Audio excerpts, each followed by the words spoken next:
التحية والتقدير لكل السادة المشاهدين في كل مكان. معنا داخل الاستديو الآن الدكتور معتز زين، مساعد المنسق العام للموارد البشرية لمستشفى 79 والفقرة الأولى حنتكلم حول مستشفى علاج سرطان الأطفال بالمجان. مرحبا بك يا دكتور، مساء الخير. أهلين أمجد وأهلين سهيلة وأهلين نيل الأزرق وجميع المشاهدين، وشكرا جزيلا لمساء جديد اللي وفرت لنا الفرصة بأنه نتحدث عن مشروع المستشفى السوداني لعلاج سرطان الأطفال بالمجان 79.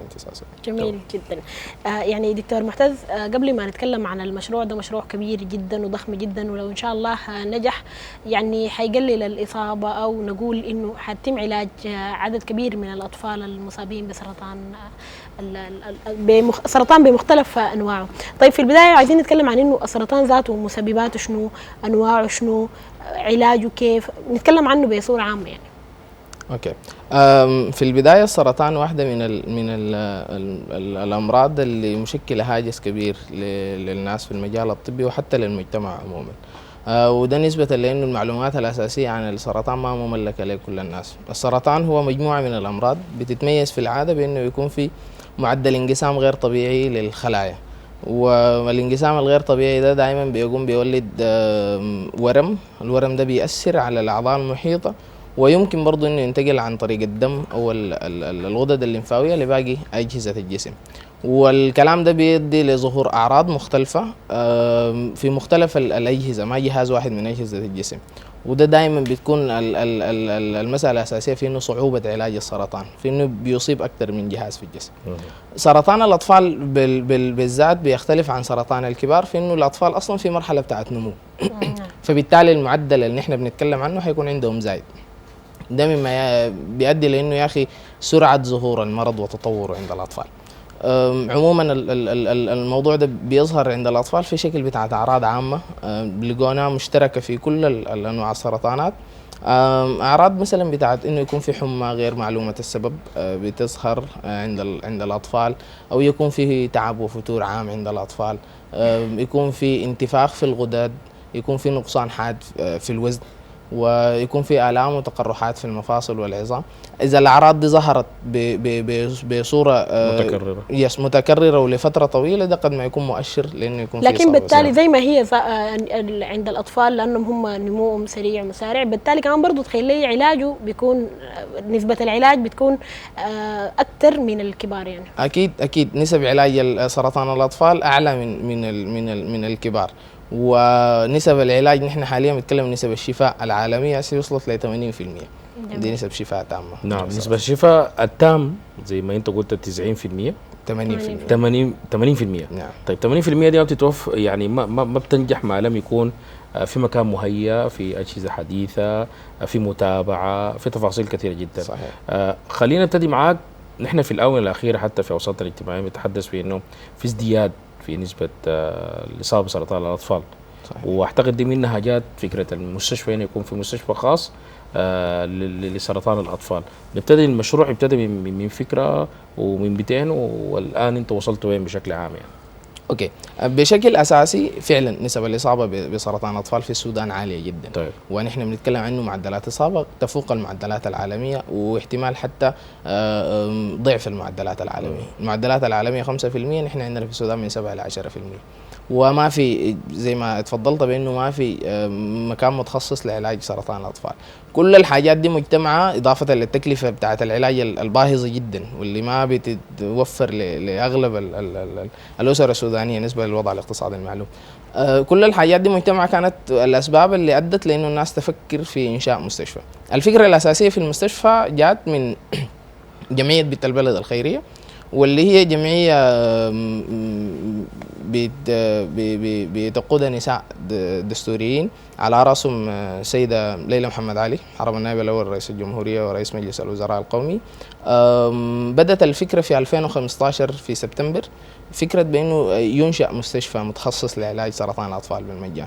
وفعلا بدأ المشروع وبدأ الحلم بتوقيع اتفاقية مع وزارة الصحة ولاية الخرطوم، اتفاقية تعاون. بعد ذاك بدأ المشروع.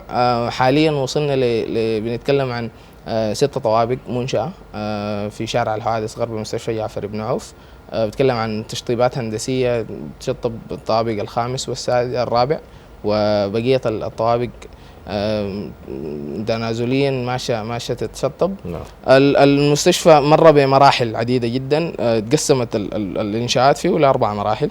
المرحله الاولى اجتزناها وكانت بتكلفه 4 مليون دولار، والمرحله الثانيه اللي حاليا نحن فيها تكلفه 18 مليون دولار، وعندنا المرحله الثالثه والرابعه بتكلفه مختلفه. اي مرحله بتحتوي على حاجه معينه.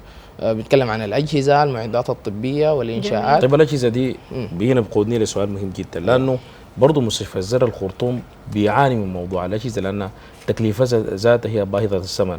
وغير كده لما كان في المقاطعه كان في صعب جدا انك تجيب السبير باس تجيبه من خارج السودان. الان المقاطعه ما موجوده، فبالتالي افتكر انه دي فرصه كويسه جدا جدا بالنسبه للشركات على اساس انك تقدر توفر الاجهزه المطلوبه. صحيح. نحن بنتكلم عن انه المستشفى في فكرته من الاساس موضوع وتصميماته، حتى التصميمات الهندسيه موضوع على انها تكون طبقا للمواصفات العالميه. صحيح. نحن بنتكلم حتى ابسط التفاصيل. ارضيه المستشفى معموله من ماده غير قابله لانها تخزن الجراثيم، من ماده ما فيها مسام. يس. ليه الفكره الاساسيه انه دايرين نصل بمؤسسه علاجيه تكون مختلفه عن المؤسسات العلاجيه الموجوده في السودان، ونكون حلينا او ساهمنا بشكل من الاشكال في انه نحل مشكله السرطان حل جذري. طيب بعد ما اكتمل المشروع ان شاء الله ووضحت تفاصيله، طيب نتكلم عن القدره الاستيعابيه للمشروع والنواحي الفنيه فيه. المخطط مع بدايه المشروع انه يكون مستوعب 100 سرير او 100 طفل كعنابر، اضافه لانه يعالج 300 حاله في اليوم. نحن بنتكلم عن انه المرضى بتاعين السرطان في مقيمين وفي اللي بياخذوا الجرعه. نعم، ذهاب واياب. صحيح. الديل مخطط انهم 300 في اليوم، 300 مريض، اضافه لانه في 100 اصلا حيكونوا مقيمين. الخدمات غير الخدمات العلاجيه مهتمين جدا بالجانب النفسي للطفل، لانه في مرحله زي دي العلاج النفسي مؤثر جدا وعنده تاثير كبير في سرعه وفعاليه العلاج. فمهتمين في غرف بتاعه العاب، في غرف موسيقى، في غرف رسم للاطفال، وكذلك في غرف تعليم للاطفال اللي اقامتهم حطول. الهدف الاساسي من الحاجه زي ما قلت لك بانه دايرين نعكس صوره متكامله، ما بس خدمه علاجيه، حتى الخدمات المتعلقه بطفوله، والمرحله دي مرحله بتساهم في بناء شخصيه الطفل. نعم. فما لانه الطفل اصيب بالسرطان ده معناه انه نفقده. طيب في سؤال بيطرح نفسه الان، الاطفال في السودان مقسمين. نعم. ما بين اللي بيسافروا لخارج السودان وهم كثر جدا بيتعالجوا في مستشفيات برضه متخصصه بالمجان، وما بين مستشفى الذره الخرطوم وما بين مدني. نعم. فانتوا قادرين تحصوا على الاقل عدد الحالات، خلي الحالات الاقامه بالطول دائما في المستشفى الذهاب واياب بس يعني. الفكره في انه نحن حاليا بنتحدث بانه شكل المشروع مشروع معمول من اساسه عشان ما يستوعب الاطفال المصابين السودانيين. نعم. اذا جينا تكلمنا عن احصاءات للاطفال المصابين السودانيين الموضوع شرحه يطول، لانه انت بتتكلم عن انه لسه الثقافه العلاجيه والثقافه الصحيه في السودان ما وصلت المرحله اللي بتخلي كل الناس ينتقلوا للطبيب او يمشوا للطبيب عشان ما يتم ده غير مشخص. تتكلم عن حالات غير مشخصه تماما. والحالات المشخصه ذاتها ما في لها سجلات واضحه. يعني احنا بنتكلم عن انه الاسر اللي بتسافر دي اللي بتلقى فرصه، او الاسر الموجوده هنا حاليا اللي بتتلقى العلاج سواء كان في مدني او في مستشفى الذره. الفكره الاساسيه انه نحن لما تكلمنا عن 100 سرير و300 عيان في اليوم دي كمرحله اوليه. نعم. الخطه الاستراتيجيه الموضوع للمشروع بانه خلال فتره معينه انه ينتقل المشروع بانه يتوسع بصوره اكبر من كده، وحتى ممكن انه يكون عنده فروع في الولايات. طيب دكتور معتز، يعني انت بتتكلم عن مشروع ضخم كبير جدا. اي نعم، هي فعلا احنا محتاجين جدا لمستشفى تتخصص لسرطان الاطفال، لانه المراكز الموجوده الان من الذره وبعض المراكز الاخرى يعني قليله جدا وما بتستوعب الكميه الكبيره من الاطفال المصابين. طيب مع ده بيكون اكيد محتاجين لكوادر كثيره جدا. انا اعتقد انه في ما في عدديه كبيره من الاستشاريين والاخصائيين بتاعين الاورام الاطفال. صحيح. احتمال اخصائي اورام الاطفال في السودان هم 2 فقط. وهذه واحدة من التحديات اللي حتواجه المشروع، لكن برضو عكسا لانه يا اخي المشروع قايم على تفكير بعيد المدى، بانه نحن فكرنا في الكادر من الان. مش بعد سنتين بعد ما المستشفى يفتح. وعشان ما نحقق موضوع زي ده قمنا عملنا شراكات ذكيه جدا مع مؤسسات نظيره، مثلا مستشفى 57 المصريه اللي هو المستشفى رقم 1 في افريقيا والشرق الاوسط، واللي نحن بنعتبر انه وصيفه طوال، نحن المستشفى رقم 2 في افريقيا والشرق الاوسط، ونحن بنتكلم عنه نحن المفروض نكون مستشفى اقليمي. الشراكات اللي تحققت دي كان الناتج بتاعها بانه وصلنا لتوفير فرص بتاع التدريب وتأهيل للكادر الطبي. حتوفر في مصر. نعم. طيب الشباب ديل محضرين لنا حاجه نتابعها ونرجع ان شاء الله نتواصل معك.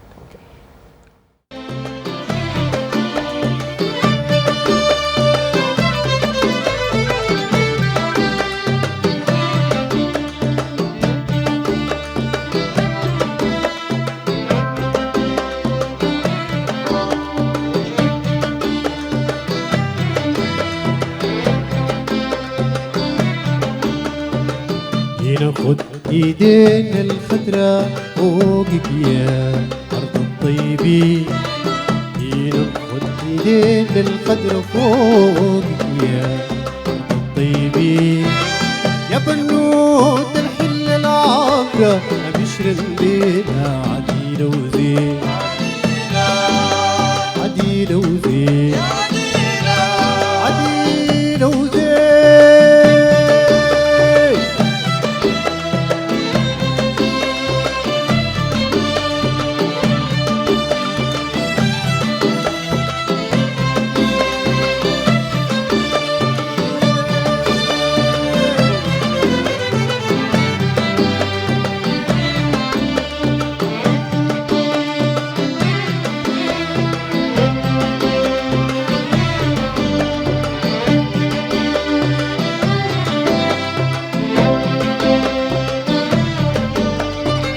افتحن البيبان والطاقة وامسحن الدمعة الحراقة، افتحن البيبان والطاقة وامسحن الدمعة الحراقة، افتحن البيبان والطاقة وامسحن الدمعة الحراقة،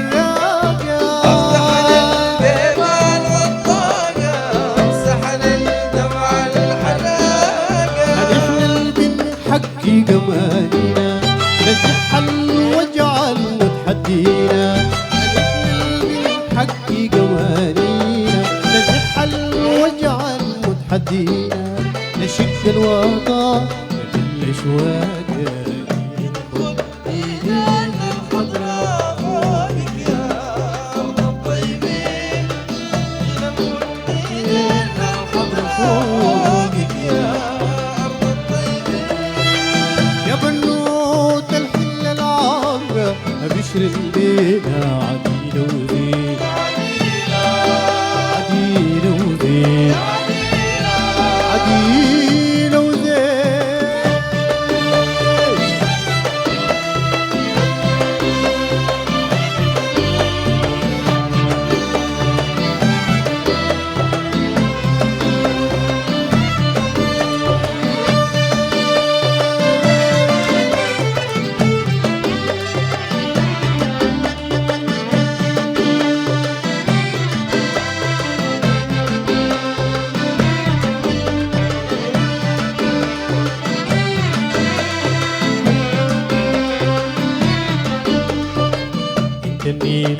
ياهو الغيمة وعدل أصبح فيك نشيمة، انت النيل ياهو الغيمة وعدل أصبح فيك نشيمة، ونحن النور شايلاه عزيمة، النار بتموت لو نحن نسينا الخير بيفوت لو تراخينا، لو نحن نسينا الخير بيفوت لو تراخينا، ونرجع تاني ندور في الدايرة عديدة الفايدة، مالي مالي ناخد ايدينا الخضرا فوقك يا ارض الطيبين، ناخد ايدينا الخضرا فوقك يا ارض الطيبين، يا بنوت الحلة العمرة بشر الليلة عديلة وزين،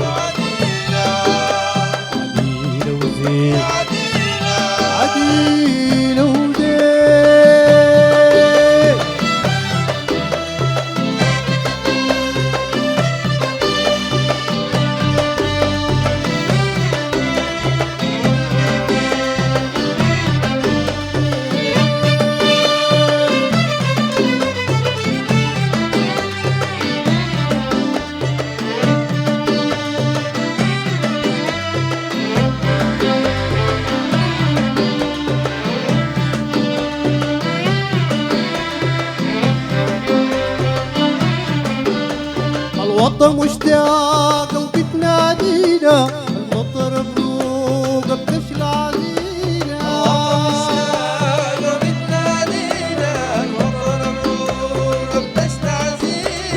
الوطن مشتاقة وبتنادينا المطر بروقة بتشل عزينا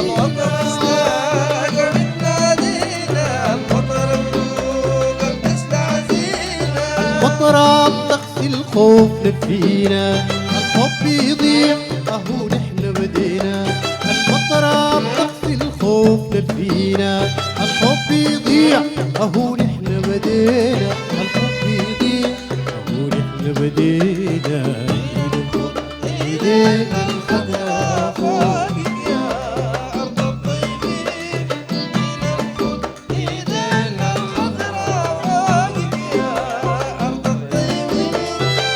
يا بنوت الحل العامرة أبشر بينا عديلة وزين عديلة وزين عديلة وزين عديلة وزين عديلة وزين عديلة وزين. عودة من جديد مشاهدينا الكرام، وبالطبع الخوف بيزح لو نحن بدينا ونحن الشعب السوداني معروفين بالتكافل والتعاضد، ومعا كلنا إن شاء الله في إنجاح مشروع علاج سرطان، مستشفى علاج سرطان الأطفال بالمجان 79 المشروع بدأ، يعني مستني منكم الدعم عشان يكتمل، وإن شاء الله حيكون مشروع كبير جدا بنقدر من خلاله نعالج الأطفال بالمجان، وإن شاء الله نسبة النجاح بتكون كبيرة جدا والشفاء التام لأطفالنا، لأنه هم مستقبل البلد دي. الأرقام موجودة معانا على الشاشة، يعني المساهمات بكل أنواع إن شاء الله. بنتواصل معك دكتور محتز ونتكلم في الجانب ده، يعني إنه نحن كلنا مع بعض نتكافل عشان ينجح المشروع. صحيح. واحدة من أهم النقاط اللي بيتكلم عنها المنسقية العامة بتاعت المشروع حتى الآن بأنه المشروع ينبغي انه يملك للمجتمع السوداني، لانه ده مشروع بتاع مجتمع، ما مشروع بتاع فئه معينه، لا هو اطباء ولا مهندسين عاملين بالمستشفى ولا خلافه، لا مشروع بيمس اي مواطن سوداني، لانه نحن بنتكلم في النهايه عن اطفالنا. كيف نوصل الحاجه دي للمجتمع؟ بانه نعكس الصوره دي للمجتمع عشان المجتمع يعرف بانه فعلا هي دي المشروع ده حقه وملكه. وواحدة من الحاجات اللي خلتنا بانه نواصل في الموضوع ده بانه المشروع لقى التفاف كبير جدا من كل رموز المجتمع بمختلف الاطياف. نتكلم عن الرموز الدينيه، حتى المجتمع السوداني والمجتمع الاسلامي عموما سجل زيارات من امام الحرم المكي، زيارات من الشيخ محمد العريفي، زيارات من الشيخ عبد الحي يوسف، زيارات من شيخ الازهر. دي عكست صوره بانه المستشفى كل الفئات بتأمه، وكذلك قيادات الاعلام، قيادات الفن، قيادات المؤسسات الحكوميه ذات الصله المتخصصه بالمجال كلها سجلت زيارات للمستشفى. الحاجه الاكبر من كده بانه يا اخي شكليه التفاف المجتمع دائما نحن بنركز على الفئات البسيطه اكثر من المناصب واكثر من الفئات والرموز، لانه ده بيعكس لك بانه انت فعليا سوقت فكرتك بشكل صحيح. ونحن محتاجين برضو الالتفاف الرسمي والشعبي هو بشكل عام هي منظومه متكامله كلنا نحن في حوجه لها، ومحتاجين للسودانيين اللي خارج السودان عطاء وافر دائما في مشاركات كبيره جدا جدا نحن محتاجين، لانه اطفالنا ده الموضوع المستقبل، اذا نحن ما اشتغلنا واسسنا نبقى في مشكله كبيره. صحيح. شكرا جزيلا لك معتز وجودك معنا. شكرا جزيلا لمجد، وشكرا جزيلا لسهيله، وشكرا جزيلا للنيل الازرق، وشكرا جزيلا لكل وسائل الاعلام، وشكرا لاي مشاهد الرساله بتاعتنا دي حركت فيه حاجه وفكر في انه يساهم في المشروع، ويا ريت انه الرساله دي ما تقيف عن اي مشاهد حاليا لقانا، بل بالعكس تصل. وانا قبل ما اختم يا امجد عايز اقول انه يعني مستشفى علاج السرطان اللي هو 357 المشروع مشى ونجح وتوسع، والان بقى مشروع قومي ووطني وعالمي يعني، فيا ريت انه برضه المشروع ده ينجح بالطريقه دي، وده كله طبعا بيعتمد عليكم مشاهدينا. عندنا فاصل اعلاني يا امجد ومن بعد راجعنا.